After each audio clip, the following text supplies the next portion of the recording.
Hello viewers, welcome to our channel. आज हम लोग 15 MCQ type question answer discuss करेंगे। सो फर्स्ट जो क्वेश्चन है, फर्स्ट क्वेश्चन क्या है, which of the following can vary with AC but never vary in DC. मतलब AC में वेरी होगा कौन सा पैरामीटर, डीसी में नहीं वेरी होगा। तो इसके बारे में हम लोग क्वेश्चन पूछा। तो फर्स्ट जो ऑप्शन है power, second option voltage, third option frequency and the fourth option he amplitude. मतलब यहाँ पे देखिए, यहाँ पे जो वोल्टेज जो वेरी होता है डीसी एसी में, पावर भी वेरी होता है, यहाँ पे एम्पलीट्यूड भी वेरी होता है। मतलब फ्रीक्वेंसी जो है वो एसी का इंडियन का स्टैंडर्ड फ्रीक्वेंसी 50 हर्ट्ज है और डीसी का में फ्रीक्वेंसी नहीं रहते हैं, मतलब 0 हर्ट्ज है। तो मतलब ये वेरी नहीं होगा डीसी में। तो मतलब राइट आंसर हो गया है फ्रीक्वेंसी। नेक्स्ट क्वेश्चन डिस्कस करेंगे। नेक्स्ट क्वेश्चन देखिए, नेक्स्ट क्वेश्चन है if all the power factor are kept constant.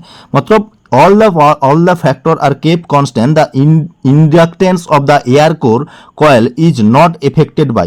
मतलब यहाँ पे हम लोग क्या किया, यहाँ पे हम लोग जो पैरामीटर था उसको क्या किया, हम लोग कांस्टेंट किया। तो इसमें हम लोगों को कौन सा जो टर्मिनोलॉजी है वो इफेक्टेड नहीं होगा। ऑप्शन है frequency, option B number of turns, option C the diameter of the coil, option D है the length of the coil. मतलब यहाँ पे हम लोग जो पैरामीटर कांस्टेंट किया तो उसमें हम लोगों को कौन सा हम लोग यहाँ पे इफेक्टेड नहीं होगा, यहाँ पे फ्रीक्वेंसी में इफेक्टेड नहीं होगा। मतलब हर एक जो पैरामीटर है वो हम लोग कांस्टेंट कर दिया। तो राइट आंसर हो गया फ्रीक्वेंसी। नेक्स्ट क्वेश्चन डिस्कस करेंगे। नेक्स्ट क्वेश्चन देखिए, नेक्स्ट क्वेश्चन क्या है, the length of the time between A point in A one cycle and the same point in the next cycle of N AC wave is the. मतलब यहाँ पे हम लोग क्या किया, सोच लिया एक साइन वेव है। साइन वेव में क्या किया, यहाँ पे हम लोग एक पॉइंट से स्टार्ट किया, उसके बाद एक पॉइंट में हम लोग भी इंड किया इन द सेम लेंथ में हम लोग क्या किया, हम लोग यहाँ पे इंड किया। तो इसको हम लोगों को ये जो टाइम हम लोगों को रिक्वायरमेंट होते हैं इसको हम लोगों को क्या बोलना है, तो एक फ्रीक्वेंसी, मैग्नीट्यूड, पोलैरिटी, पीरियड। मतलब इसको हम लोगों को टाइम पीरियड बोलना है, तो पीरियड बोलना है। तो राइट आंसर हो गया आपका period, option C. Next question देखिए, कैपेसिटेंस के बारे में पूछा। क्या है, capacitance act to store the electrical energy as. मतलब कैपेसिटर जो है, कैपेसिटर में हम लोगों को क्या करते हैं, कैपेसिटर का काम क्या है, एनर्जी स्टोर है। तो वो कैसे स्टोर होते हैं, ऑप्शन है करंट, वोल्टेज, ये magnetic field and electrical field. Capacitor में जो स्टोर होते हैं वो इलेक्ट्रिकल फील्ड का तरफ स्टोर होती है। तो राइट आंसर हो गया हम लोगों को इलेक्ट्रिकल फील्ड। नेक्स्ट क्वेश्चन है, नेक्स्ट क्वेश्चन क्वेश्चन नंबर 5। यहाँ पे देखिए क्वेश्चन है, क्या क्वेश्चन पूछा यहाँ पे, on an spectrum analyser an AC signal हैविल only one frequency component looks like. मतलब हम लोग क्या क्या, एक एसी में है, एसी क्या किया, हम लोग एक स्पाइक हम लोगों को दिखाई दिया। मतलब एसी में वन फ्रीक्वेंसी दिखाई दिया। तो इसको हम लोगों को क्या बोलना है, ए सिंगल पीप और a sine wave, a square wave, a smooth wave, मतलब ए शॉर्टटूथ वेव। तो यहाँ पे हम लोगों को, तो ये तो लास्ट ऑप्शन नहीं होगा, स्क्वायर वेव भी नहीं होगा। मतलब ओनली वन यहाँ पे दिखाई दिया, वन स्टिप। तो यहाँ पे हम लोगों को जो बोलना है वो क्या है, सिंगल पीप है। तो राइट आंसर हो गया ऑप्शन ए।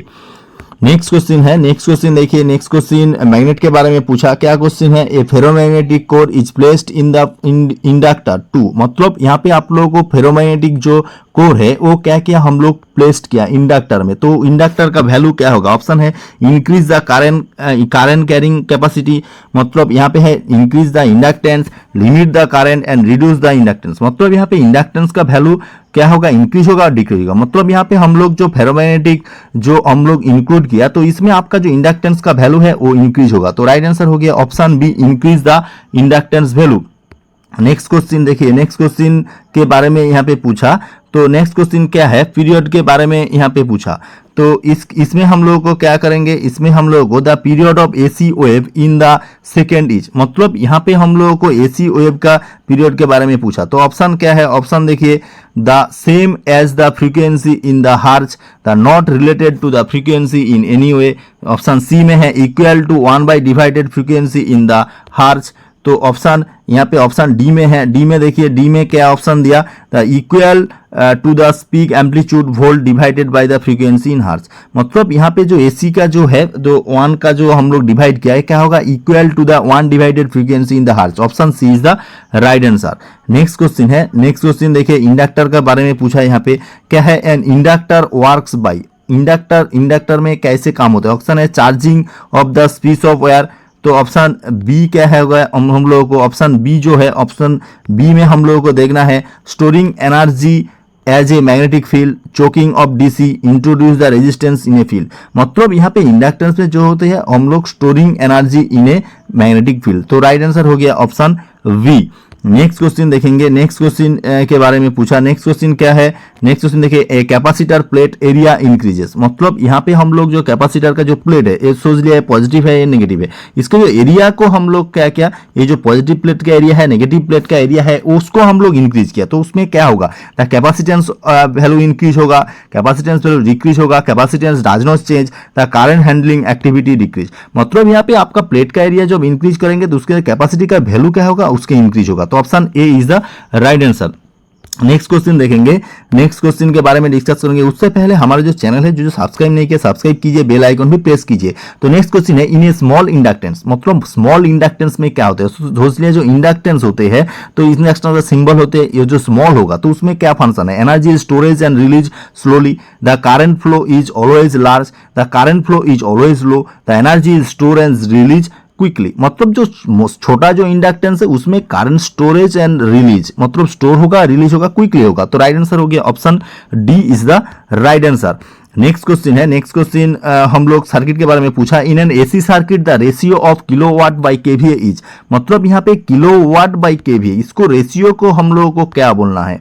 तो यहाँ पे ऑप्शन है power factor, form factor, load factor and diversity factor. तो यहाँ पे किलोवाट मतलब क्या हो गया आपका एक्टिव पावर, एंड केवीए क्या हो गया आपका, यहाँ पे केवीए होगा रिएक्टिव पावर। तो इसको जो रेशियो होते हैं तो इसको हम लोगों को केवीए मतलब आपका जो अपरेंट पावर हो गया, तो इसको जो रेशियो होते हैं मतलब active power bye apparent power, इसको रेशियो को हम लोगों को पावर फैक्टर बोलना है, तो उसको हम लोगों को बोलेंगे पावर फैक्टर। तो option A is the right answer. Next question देखेंगे, नेक्स्ट क्वेश्चन हम लोग डिस्कस करेंगे। इंपॉर्टेंट क्वेश्चन है, suppose the two AC waves have same frequency but differ in a phase and exactly 1/20 of the cycle. What is the phase difference between these two waves? मतलब एक question बड़ा है तो answer क्या होगा, छोटा होगा। तो यहाँ पे 18 डिग्री, 20, 36 एंड 5.73 डिग्री। मतलब यहाँ पे जो साइकिल है 1/20 हो गया। तो यहाँ पे जो एंगल होना चाहिए 360 इंटू 1/20 होना चाहिए एंगल। तो राइट आंसर हो गया 360/120 मतलब 18 हो गया। तो राइट एंगल हो गया 18 डिग्री। मतलब राइट आंसर हो गया 12 का 18 degree, option A. Next question देखेंगे, नेक्स्ट क्वेश्चन यूनिट के बारे में पूछा था। Unit of the inductance is, मतलब इंडक्टेंस का यूनिट क्या है, मो है, हेनरी है, वो हमें इंडक्टेंस मतलब एल, एल का यूनिट क्या होते हैं, हमेशा हेनरी होते हैं। तो राइट आंसर हो गया क्या, henry, option B is the right answer. Next question है, नेक्स्ट क्वेश्चन देखेंगे, क्वेश्चन नंबर 14 के बारे में डिस्कस करेंगे। यहाँ पे लिखा हुआ the what is the angular frequency of N AC signal having the frequency of 770 hertz. मतलब यहाँ पे जो फ्रीक्वेंसी जो वैल्यू है वो क्या हो गया आपका 770 हर्ट्ज। तो यहाँ पे एंगुलर जो फ्रीक्वेंसी होते हैं उसका फॉर्मूला क्या है, 2 इंटू पाई इंटू जो फ्रीक्वेंसी होते हैं। तो यहाँ पे 2 पाई मतलब 2 इंटू 3.14 इंटू आपका जो फ्रीक्वेंसी है 1770 है। तो कैलकुलेट करेंगे तो क्या आएगा 11120 रेडियन पर सेकेंड। तो यहाँ पे राइट आंसर हो गया ऑप्शन बी 11120 रेडियन पर सेकेंड। तो राइट आंसर हो गया ऑप्शन बी। नेक्स्ट क्वेश्चन देखेंगे, नेक्स्ट क्वेश्चन थेवेनिन्स के बारे में पूछा। Thevenin's equivalent circuit consist of, मतलब यहाँ पे आपका जो थेवेनिन्स इक्विवेलेंट सर्किट है ये जो 4 ऑप्शन है उसमें हम लोगों को इक्विवेलेंट रेजिस्टेंस कैसे कैलकुलेट करना है। Series combination of RT ETs एवं आरआई, यहाँ के series combined of RT and ETs, parallel combined of RT and ETs and parallel combined of RT and ETs. तो यहाँ पे हम लोगों को देखना है, तो यहाँ पे हम लोगों को जो थेवेनिन्स थ्योरी है तो उसमें सीरीज कनेक्शन होते हैं हमेशा आरटीएच के साथ ईटीएच, और यहाँ पे राइट आंसर हो गया ऑप्शन बी। तो यहाँ पे हम लोग राइट आंसर मिल गया ऑप्शन बी। तो हम लोग को चैनल जो सब्सक्राइब नहीं किया सब्सक्राइब कीजिए, बेल आइकन भी प्रेस कीजिए। तो हम लोग क्वेश्चन 15 क्वेश्चन डिस्कस किया, तो उसके बाद जो नेक्स्ट वीडियो है उसमें भी हम लोग 15 क्वेश्चन डिस्कस करेंगे। किसी को कुछ डाउट है कुछ प्रॉब्लम है तो हमारा कमेंट बॉक्स में जरूर कमेंट कीजिए, बेल आइकन भी प्रेस कीजिए। Thanks for watching my this video.